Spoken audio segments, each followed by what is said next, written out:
স্বাধীনতার 54 বছর পার হয়েছে। বাংলাদেশ এখন একটি পরিণত দেশ।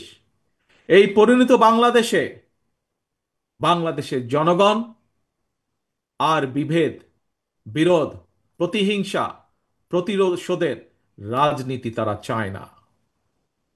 রাজনৈতিক দলগুলোকে এ কারণেই জনগণের কাছে সেভাবে জবাবদিহি করতে হবে। রাজনৈতিক দলগুলোর কাছে জনগণ চায় রাজনীতির গুণগত পরিবর্তন। সুতরাং আসো, কথামালার রাজনীতি নয়, বরং আমরা শুরু করি মানুষের জীবন মান উন্নয়নের রাজনীতি।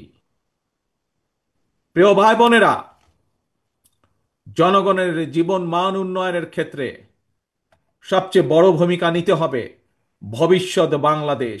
এবং সেটি কে? সেটি হচ্ছে তোমরা।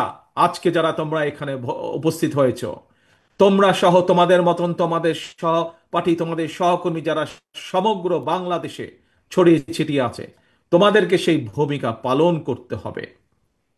সেটি জ্ঞানে বিজ্ঞানে হোক, শিক্ষা দীক্ষায় হোক, মেধা মননে হোক, তোমাদের নিজেদেরকে গড়ে তুলতে হবে। এবং শুধু নিজেদেরকে গড়ে তুললে চলবে না, নিজেদেরকে গড়ে তোলার পাশাপাশি দেশকে গড়ে তুলতে হবে, বাংলাদেশকে গড়ে তুলতে হবে।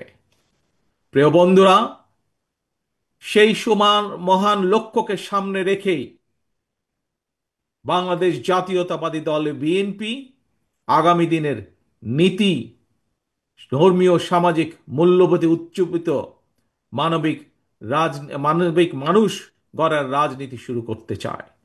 বিএনপির আগামী দিনের নীতি কর্মসংস্থান সৃষ্টি আর নিরাপদ কর্ম পরিবেশ নিশ্চিত করার রাজনীতি। আজকের এই জনসংখ্যাকে জনসম্পদে রূপান্তরিত করার রাজনীতি, মানবিক মূল্যবোধে উজ্জীবিত কর্মমুখী শিক্ষা, কারিকুলাম প্রণয়ন এবং বাস্তবায়নের রাজনীতি। এই বিষয়গুলো যেহেতু তোমরা ছাত্র দল, তোমরা যেহেতু ছাত্র সমাজের অংশ, সেজন্যই আজকে তোমাদের সামনে, তোমাদের সাথে সরাসরি সম্পৃক্ত এরকম দু চারটি বিষয় তোমাদের সাথে সামনে আমি তুলে ধরব। প্রিয় ভাই বোনেরা, আমি মনে করি সকল ছাত্র ছাত্রীকেই কোনো একটি রাজনৈতিক সংগঠনের সদস্য হতে হবে, এটি কোনো জরুরি বিষয় নয়। তবে প্রত্যেক শিক্ষার্থীকে যার যার অঙ্গনে সফল হওয়ার জন্য নিজেদেরকে যোগ্যতম হিসাবে গড়ে তোলার প্রচেষ্টা থাকা সবচাইতে বেশি জরুরি। তোমরা তোমাদেরকে যোগ্য নেতৃত্ব হিসেবে গড়ে তুলবে, এটি জরুরি।